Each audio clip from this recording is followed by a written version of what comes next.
So we are going to see indirect taxation.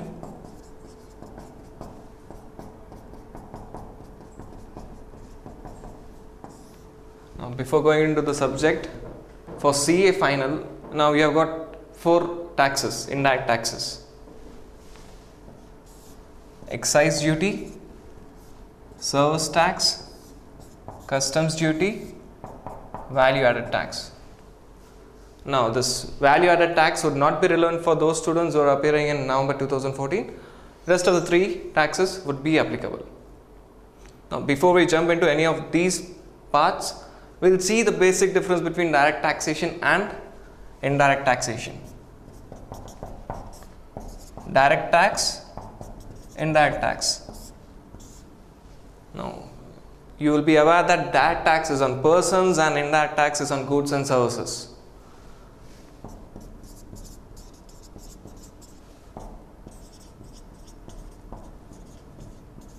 And the most important difference is, in case of direct tax, you cannot pass on the burden to the next person. Whereas in case of indirect taxes, the burden of the tax or the duty is passed on to the next person. Now that is the basic difference between direct taxation and indirect taxation, the passing of burden of the tax. Here the burden cannot be passed, here the burden can be passed to the next person provided you are complying with the tax provisions. Right? Now there are other differences too, but this is the main difference when you are talking about DT and IDT. Now, before going into excise duty, we will see the constitutional background, how you interpret or read a law. We will start with excise duty, then with service tax, then with customs duty, and finally VAT. Use this word which you have been doing for a long period of time. What do you mean by the term law? This term has got 3 parts. One is the code, one is customs, and the third is case laws.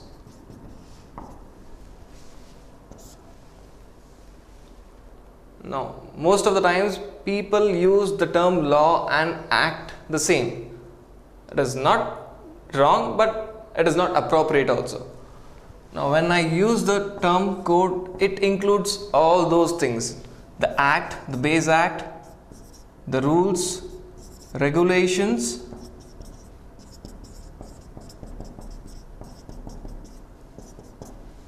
notifications, circulars, all those things, etc., etc.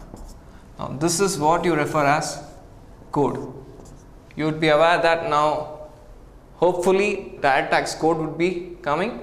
Now by code they refer all these things. Now when we use the word customs, the second part, it is not the customs act, it is the traditions. The 2 important part of law are code and case laws.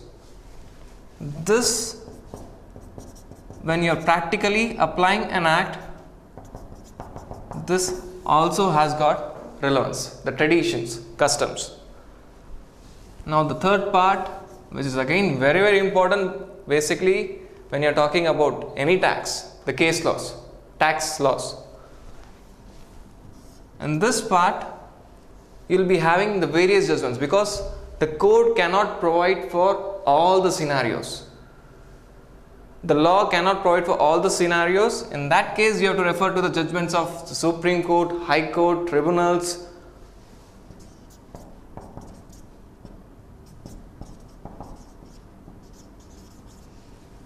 Now, these judgments, when they are well settled, the ration or the ratio of the judgment is referred to as case laws. The ratio of the judgment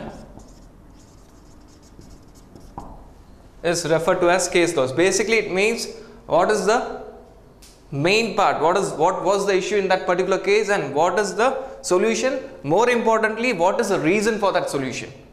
You will be having a decision. Case laws are not to be mixed with the decisions. They are not talking about the decisions. More importantly, the reason for the decision. This is referred to as case laws. When all these 3 things are combined, you get a law. right? Now the next part which we are going to say is a hierarchy. When you are referring code, you have got various parts: acts, rules, regulations, notifications, circulars, trade notices. Now what is the hierarchy? That is very important, because many a times there will be conflict between act and rules, or between rules and regulations, or sometimes circulars will be telling you something which is not in line with the provisions of the act. For that reason you have to know what is the hierarchy. Now in the first part we have discussed that law comprises of three parts: code, customs and case laws. Now we are going to see the tax hierarchy.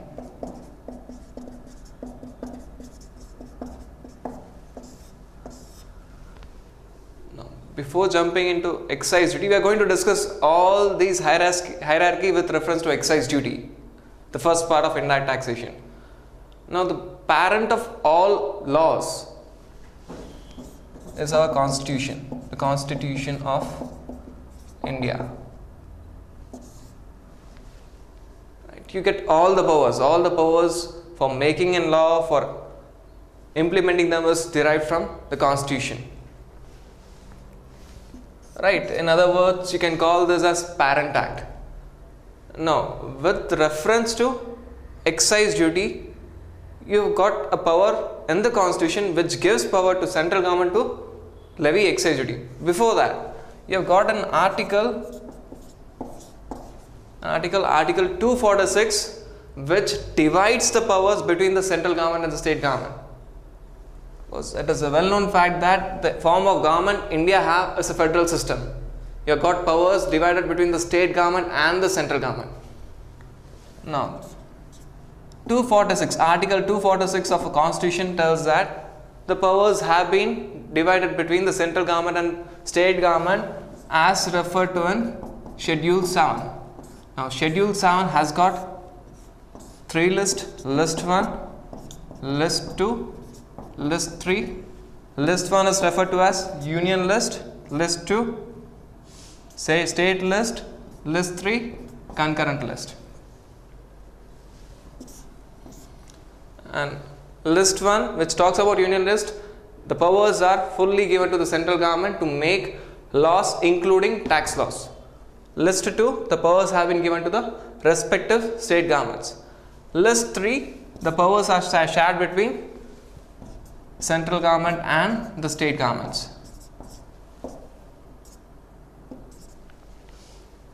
Now we have got four parts of indirect taxation which is relevant for CA final: excise duty, service tax, customs duty and VAT. So we will see all the relevant entries for them, and the fourth part is VAT, which is not there in the first list, it is there in the second list. We will focus on excise duty. Excise duty, the powers are derived from entry 84. Customs entry 83. Service tax entry 97, the last entry of list 1. For VAT, it is entry 54.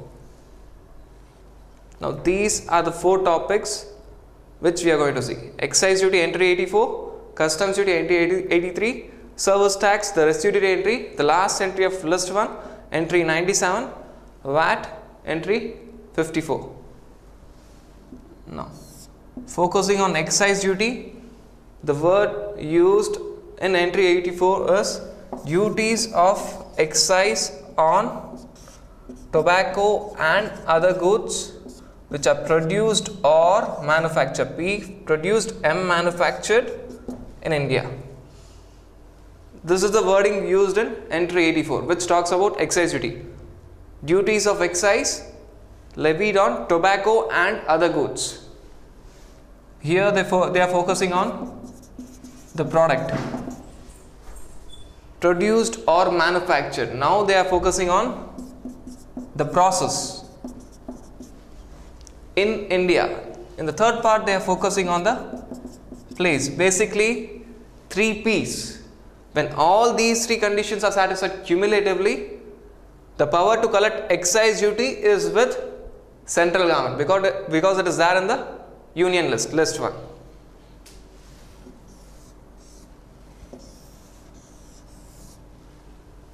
Now, the entry doesn't stop here, it has got other 2 parts. Before that, we'll have a discussion on this part. Now, they have used the word tobacco and other goods. When you are talking about product, excise duty is levied on tobacco and other goods. Basically, it means all the goods including tobacco. The reason for mentioning tobacco specifically, we'll see later on. Process is production manufacture. Excise duty is only on production manufacture. It is not on sale, unlike VAT. VAT is on sales, but excise duty is on production or manufacture. Obviously, the central government or the state government will have only powers within India. Now, the entry goes on. This was the first part of the entry. The second part of the entry tells that except, which means that excise duty will not be levied in the second part of this entry except on alcoholic liquor for human consumption, narcotics, opium, including Indian hemp. It tells that excise duty will not be levied by the central government in case you are talking about production manufacture of these 3 products: alcoholic liquor for human consumption, narcotics, opium, including Indian hemp. Now, what is common in all these 3 products? One common aspect is all the 3 products which are excluded from entry 84 are not good for human health. Alcoholic liquor for human consumption. Obviously, narcotics, again a drug which includes Indian hemp and opium. Now, does it mean that no one is going to collect excise duty on these 3 products? No. In these 3 cases, the powers are with state government. Though this is not concerned with the subject, you have an entry 51 in list 2 for collecting excise duty on these 3 products. In simple terms, they have been excluded from list 1 and they have been included in list 2. In these 3 cases, excise duty will be levied, and it is levied at a higher rate compared to central excise duty, but it is levied and collected by the state government and not by the central government. This is the second part. Now, coming back to this part where we are talking about tobacco and other goods. Why they have mentioned this tobacco and other goods specifically? It means goods, all the goods including tobacco. Now, there could have been a question whether tobacco is there in list 1 or list 2, because state government would have argued that these 3 products are not good for human health. That being the case, you have given us, that is the state government, the power to levy state excise duty by means of entry 51. This powers will also be applicable for tobacco. There would have been an issue. To avoid that issue, they specifically mentioned that tobacco, which is again not good for human health, it is the central government which is going to collect the central excise duty. That being the case, they have mentioned here tobacco specifically, because tobacco and these 3 items have one thing in common: not good for human health. It is only to avoid any ambiguities in future. Now, this was the first part. The second part, which excludes 3 products. These 3 products, central government will not levy excise duty, state government will levy excise duty. And the third part, which is in a form of clarification. Now, it is many times possible that these 3 products, alcoholic liquor, opium, drugs, narcotics, are used for other purposes also. Say for example, when you are talking about medicines, you find these items included in the medicines. Now, what if a person is manufacturing medicines? Whether central government will levy central excise duty or the state government will levy state excise duty? That would be an interesting question, because central government will tell that now drugs or medicines, in that case it is not deteriorating human health, it is in fact good for human health, and the state government will argue that nothing doing with human health, it is specifically included in entry 51. To avoid that, they have again added the third part, which talks about toilet and medicinal preparations which involves alcoholic liquor, narcotics and opium will be included in the central list, that is list 1. Though toilet and medicinal preparations uses these 3 items, these items are not in any way harming human health. That being the case, the powers are retained by the central government, right? To summarize it, central excise duty is levied on all the goods except these 3 items: alcoholic liquor for human consumption, narcotics, opium, and state excise duty is levied only on these 3 products.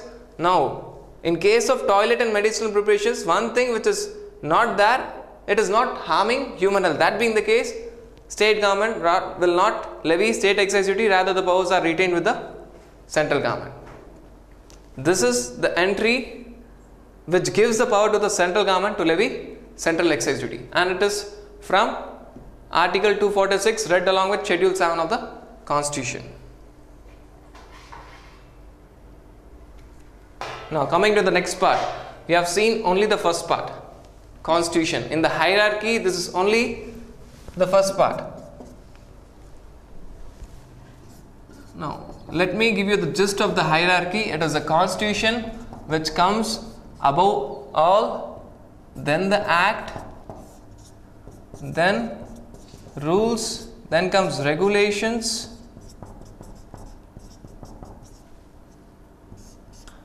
next comes the circulars,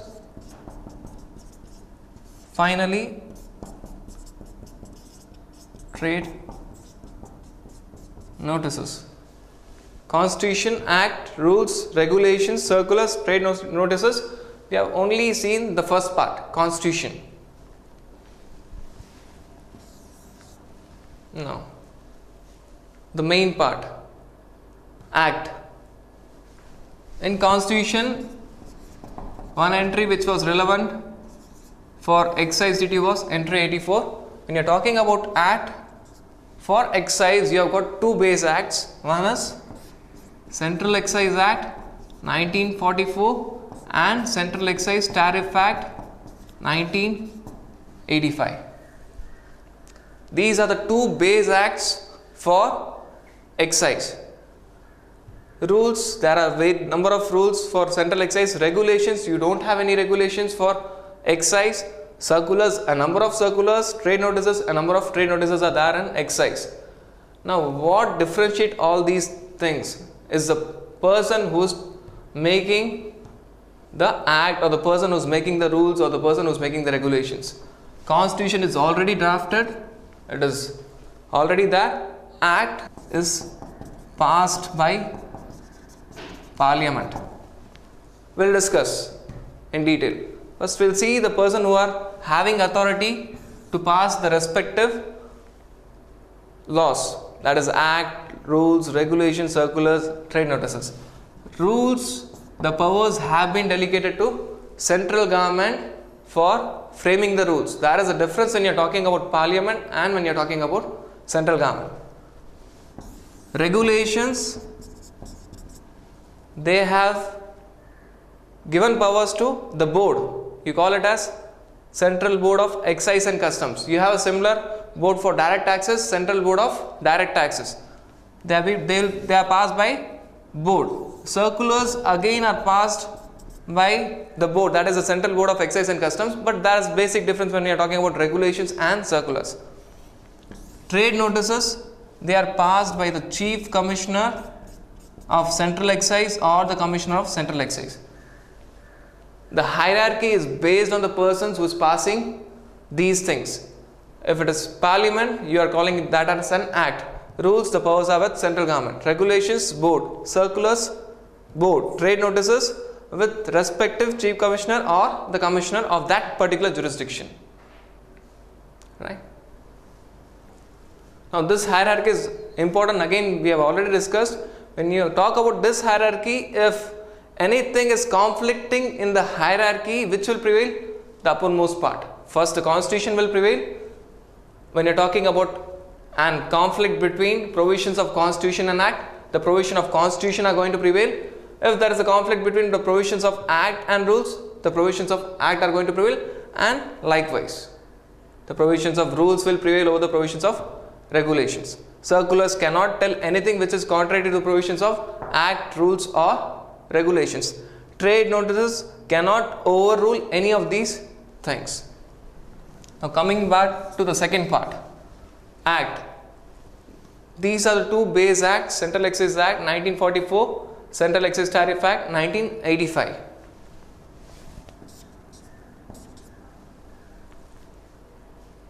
Now when you are talking about an act, all the tax laws or tax acts has got a basic hard provision. We call it as charging section. For Central Excise Act, the charging section is section 3, which gives powers to the state central government to levy excise duty in line with the powers given by the Constitution. Now, section 3 is the charging section for excise.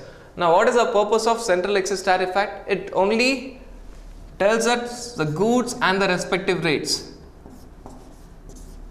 What are the goods and what are the respective rate which have to be applied for collecting excise duty? The name is very clear, Central Excise Tariff. They are giving only the rates for the respective goods, because all the goods will not be having the same rate of excise duty. We are going to see in detail about section 3 in this Tariff Act when we go on. First we will see all these parts. Rules. Now rules, we have already discussed that the rules is framed by central government. Now when you are talking about the person who is passing the rules or who is framing the rules, central government is many times misunderstood with this parliament. Parliament comprises of Lok Sabha and Rajya Sabha. Now we are discussing the difference between the parliament and central government. When you are talking about parliament, it has got two parts, Lok Sabha and Rajya Sabha. An act is basically found when the bill, the rough draft of act is passed by both the houses of the parliament. The first house is Lok Sabha, which has got more powers than compared to Rajya Sabha. If it is passed by both the houses, the bill is passed by both the houses, you get an act. That is how an act is formed. A rough draft. In simple terms, you call the bill as the rough draft and the act as the fair draft. The provisions of act are actually applicable. The provisions of bill are never applicable. When the bill is passed by both the houses of the parliament, Lok Sabha and Rajya Sabha, now it has got authority, and this will be applicable throughout India or in respective states when you are talking about list 2. When you are talking about rules, they are framed by central government. Now each and everything cannot go by this means, that is in parliament. Everything cannot be passed in parliament. Therefore, powers have been delegated to central government to frame rules, and those rules will be in line with the provisions of the act. Powers will be given in the act itself. When you are talking about Central Excise Act, section 37 of Central Excise Act, this particular act gives powers to the central government to frame the rules. In this way, these two parts, rules and regulations, are otherwise called as delegated legislation. Delegated legislation. The name is very clear. Powers have been delegated to central government. When you are talking about rules, powers have been delegated to the board. When you are talking about regulations, they are called as delegated legislation. Now when you are talking about the rules which are concerned with the levy of central excise duty, there are many rules, out of which these three set of rules are very, very important. Central Excise Valuation Rules 2000, Central Excise Rules 2002, CENVAT Credit Rules 2004. A number of rules are there. The base rules are these three rules. Central Excise Valuation Rules, the name is very clear. When you have a doubt with regarding to the value of a particular goods, you have to refer Central Excise Valuation Rules for valuation of the final product. Central excise rules are basically administrative rules. Now, all the provisions relating to administrative aspect like registration, payment, filing of return will be discussed in central excise rules. The last and most important part is CENVAT credit rules. The foundation of all the indirect taxes.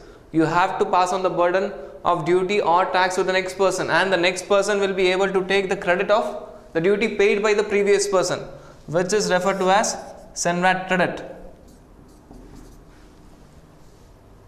Now, the purpose of valuation rules to find the value of the final product, excise rules, administrative aspects, credit rules when you are talking about credit of the inputs. Here in these two set of rules, valuation rules and excise rules, we are talking about the provisions relating to final product. But when you are talking about credit rules, you are talking about provisions relating to your inputs. Now, the term inputs will include all the three parts: normal inputs, input services, as well as capital goods. We will discuss this in detail when you are discussing CENVAT credit rules. Now, the next part is regulations. In excise, you don't have any regulations. Even in service tax, you don't have any regulations. Yes, in customs, you have got a number of regulations. Now, we are discussing only the provisions relating to excise. That being the case, you don't have any regulations for excise. The next part is circulars. Regulations and circulars are passed by the board. That is, for indirect tax, the board is Central Board of Excise and Customs. Though the name does not include service tax, it means the board is not restricted to, it doesn't mean that the board is restricted to excise and customs. It is even applicable for the provisions of the service tax. Now, when you are talking about circulars, you have to discuss a number of things, because there are various issues. What if circulars are telling something which is contrary to the provisions of the Act, or what if circulars telling something which is not matching with the judgment of the Supreme Court? All these things will be discussed now. Now, Section 37B is a provision which gives power to the board to pass circulars, and the purpose of circulars is very simple.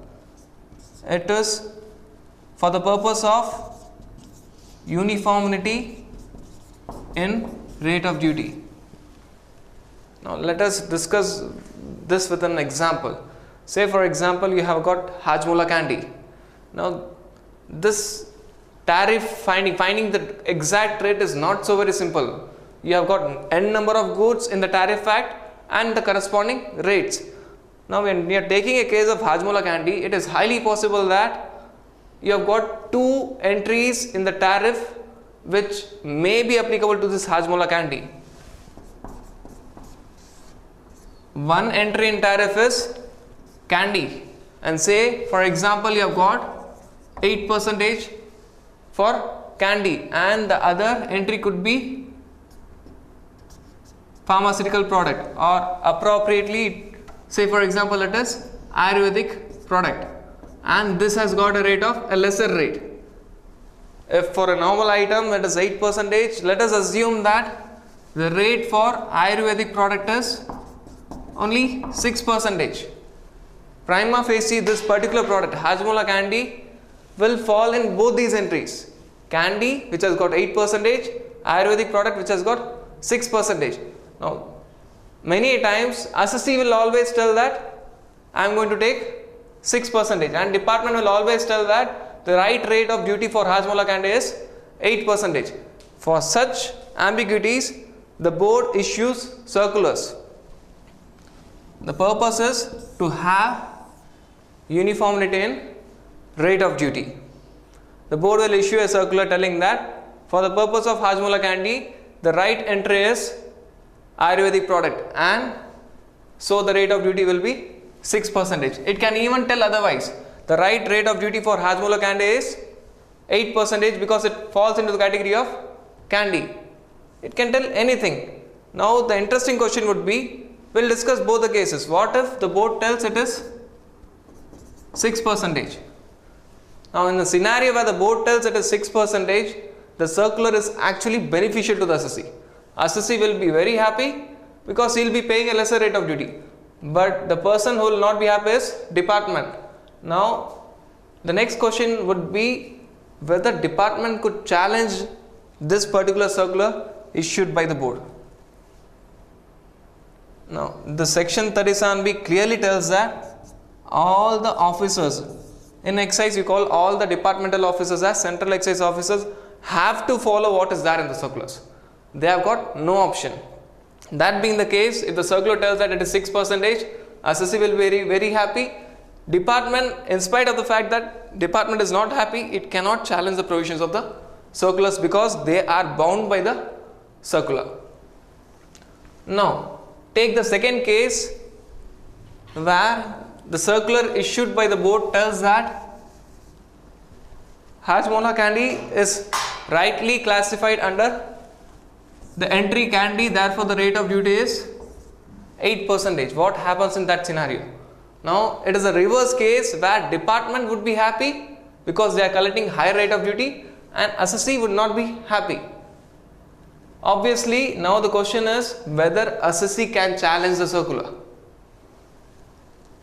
From section 37B, it is very clear that department cannot challenge the circular. This is a case where the circular is prejudicial to the assessee and it is beneficial to the department. In that scenario, assessee is never bound by the provisions of the circulars. Assessee can challenge the circular. When you are talking about challenging, you mean that he can go into appeals. When you are talking about appeals, he will go first to the first appellate authority, that is Commissioner of Central Excise Appeals. The next appellate authority is CESTAT, Customs Excise Service Tax Appellate Authority. Next is High Court, next is Supreme Court.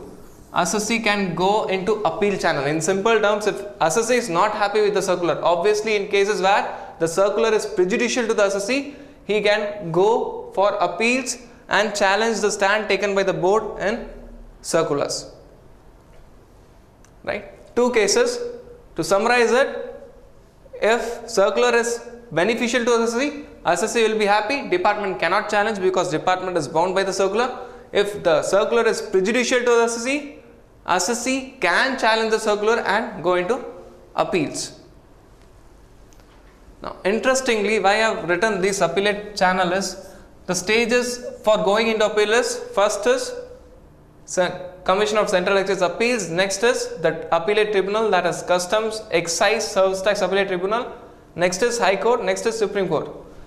When you see the administrative setup of excise, service tax and customs, you will find that, we will discuss this part, you will find that even Commissioner of Central Excise Appeals is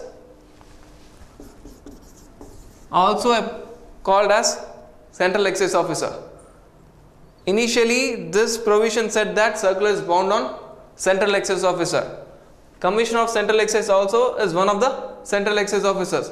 When the assessee is going into appeals, if this first appellate tribunal, first appellate authority tells that I am bound by the circular, I cannot tell anything against the circular, it will be absurd. That being the case, there is an exception. It is bound on all the Central Excise Officers except Commissioner Appeals.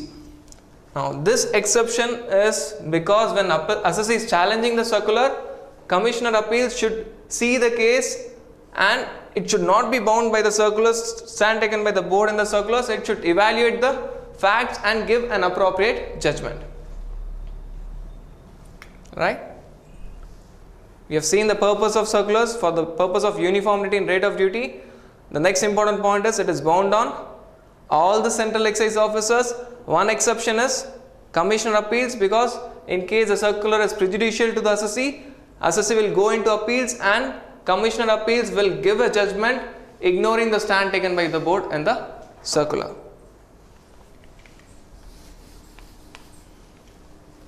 Now, we'll take the next case.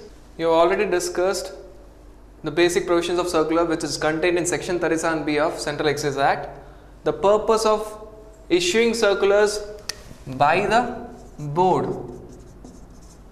that is Central Board of Excise and Customs, is to have a uniformity in rate of duty throughout India. Because many a times you'll have a particular case where for one product you have two possible headings, heading 1, heading 2, and the corresponding rate of duties are different. To avoid such ambiguities, the board may issue circulars. Now we have seen the second aspect of circulars is the circulars are actually binding on the departmental officers, that is in excise you call them as central excise officers, but the stand taken by board and circulars is not bound on the assessee. There is one exception to the fact that they are binding on department. The exception is Commissioner Appeals. Now you have to see the administrative setup before going into the next case, which has got something to do with circulars. We will see the administrative setup. Now it is Ministry of Finance, Department of Revenue. The head of course is Government of India, Ministry of Finance, Department of Revenue. Then comes the board, that is Central Board of Excise and Customs. It is interesting to find that all these departmental officers, you call them as Central Excise Officer, are governed or administered by the board. Now when you call them as Central Excise Officers, they are of various categories. The first head is the Chief Commissioner of Central Excise. Next comes the Commissioner of Central Excise, Commissioner of Central Excise Appeals. Next comes Joint Commissioner, Additional Commissioner. Next is Assistant Commissioner, Deputy Commissioner. JC, Joint Commissioner, AC, Additional Commissioner, AC again stands for, now this AC stands for Assistant Commissioner, Deputy Commissioner. Finally, Superintendent of Central Excise, and finally Inspectors. This is the hierarchy. All these officers together you call them as Central Excise Officers. Starting from Chief Commissioner ending till Inspectors, you call everyone as Central Excise Officers. Now you call the board as Administrative Authority, and all the Central Excise Officers are referred to as Adjudicating Authority. Board, this AA stands for administration. Everything is administered by the board. Administrative Authority. All the Central Excise Officers, exception is that, are referred to as adjudicating. They pass the assessment order, adjudicating authority. Now this part we have discussed to see a particular case where the provisions of circulars are differing from that of a judgment.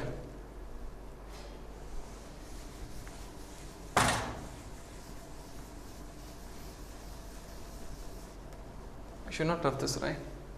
I don't know. We'll come back to this particular case. Chief Commissioner.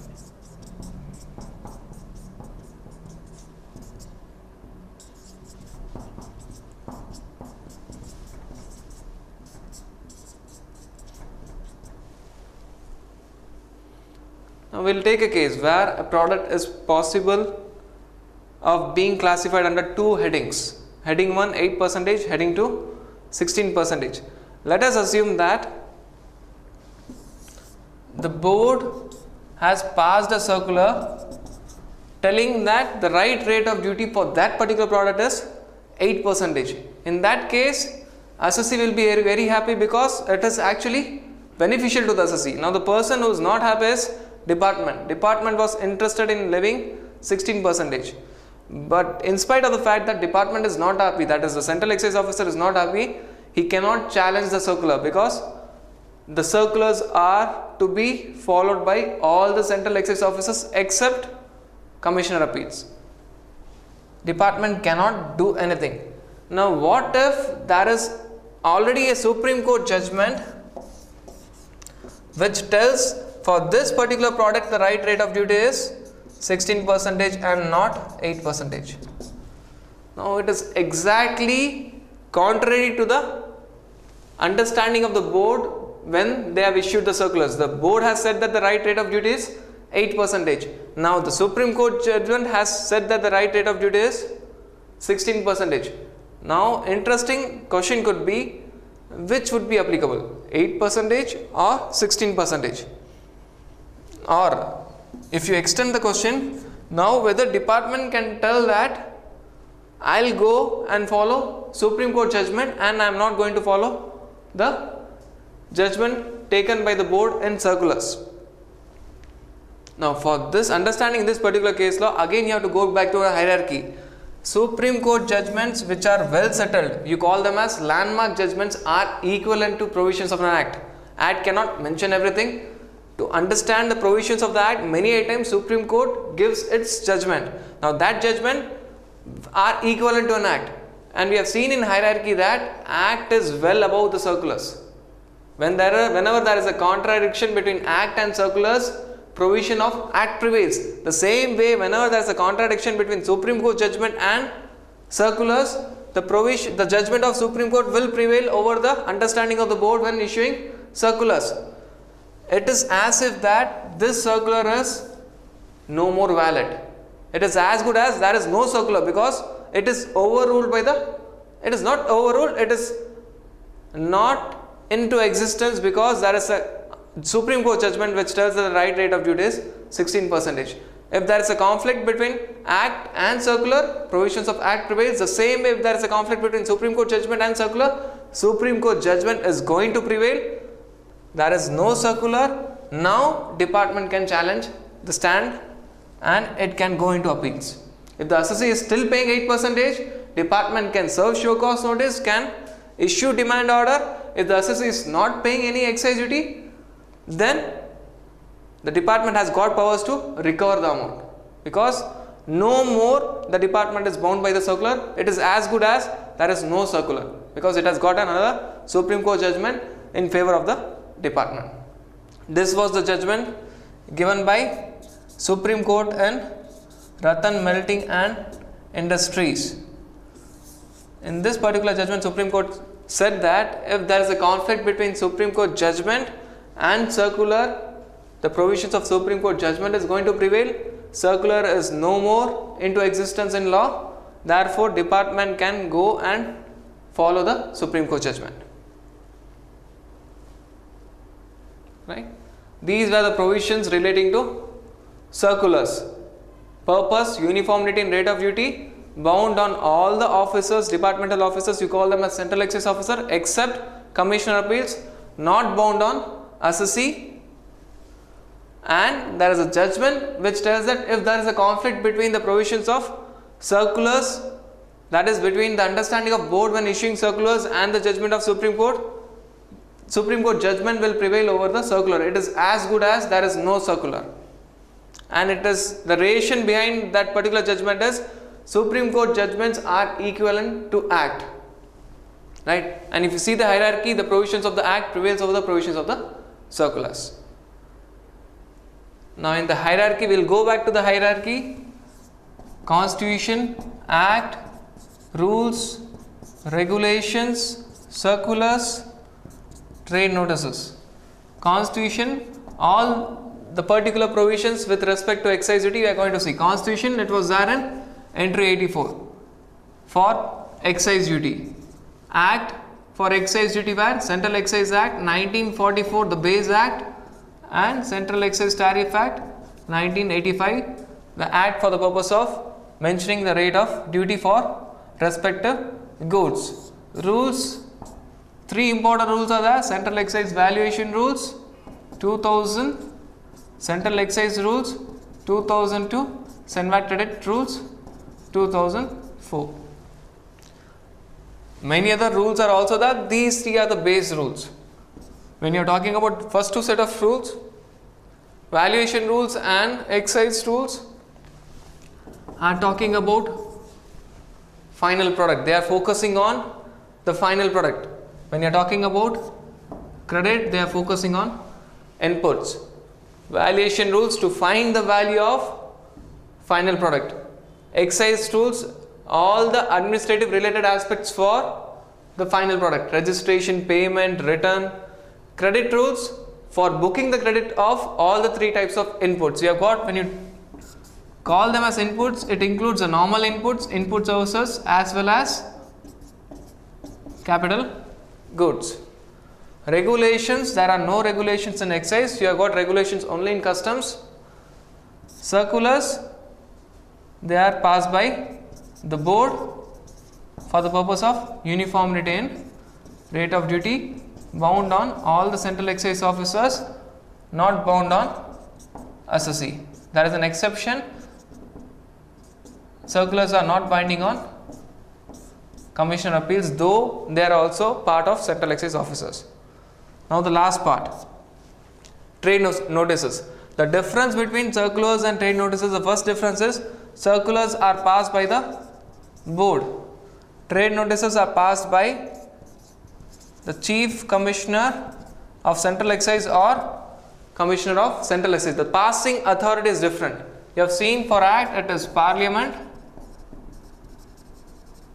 for rules it is central government, for regulations it is board, for circulars it is again board, for trade notices it is chief commissioner or commissioner.